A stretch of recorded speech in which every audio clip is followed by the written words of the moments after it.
বন্ধুরা, প্রচন্ড গরম পড়েছে, গরমের জ্বালায় টেকা দায়। বড় গরম ঢুকতেই এরকম যদি বিভৎস প্রাণঘাতী গরম পড়ে তাহলে তো পুরো এখনো গরমকালটা পড়ে রয়েছে। কি হবে? দেখা যাচ্ছে রোদে খানিকক্ষণ বেরোলেই একদম দরদর করে শরীর ঘামছে।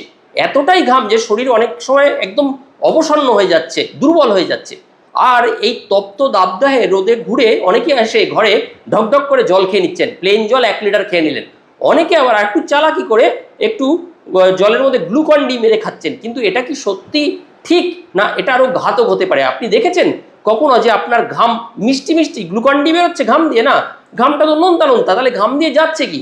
আসুন এই পর্বে আমরা ঘাম নিয়ে একটু চুলচেরা বিশ্লেষণ করি আর বলে দিই এই তীব্র গরমে কিভাবে থাকলে সবচেয়ে সুস্থ থাকতে পারবেন। দেখা যাচ্ছে অনেকে গরমকালে প্রায় 1 লিটার অবধি ঘামেন। 1 লিটার ঘামের একটা যদি অ্যানালিসিস করি আমরা, দেখা যায় ঘামের 99% হচ্ছে জল, আর বাকি 1% হচ্ছে বিভিন্ন রকম minerals, sodium, potassium, chloride, magnesium, এছাড়া কিছু ট্রেস এলিমেন্ট, জিঙ্ক, এগুলো পাওয়া যায়। আর মাসেলের বাই প্রোডাক্ট কিছু একটা ল্যাকটিক অ্যাসিড আর প্রোটিন মেটাবলিজমের বাই প্রোডাক্ট ইউরিয়া বেরোয় ঘাম দিয়ে।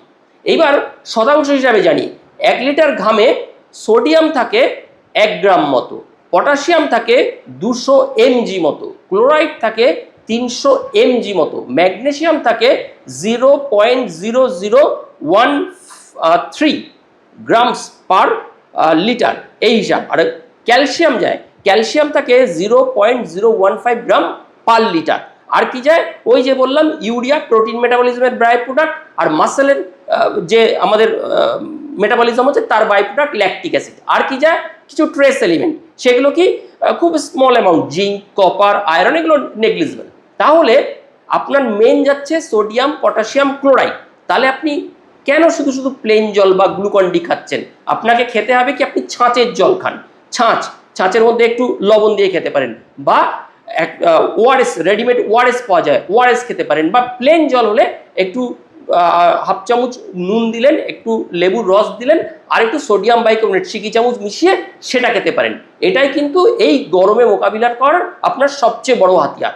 আর এখন তো ডাবের দাম সাংঘাতিক, কিন্তু ডাবের জলও ইলেকট্রোলাইটে ভর্তি।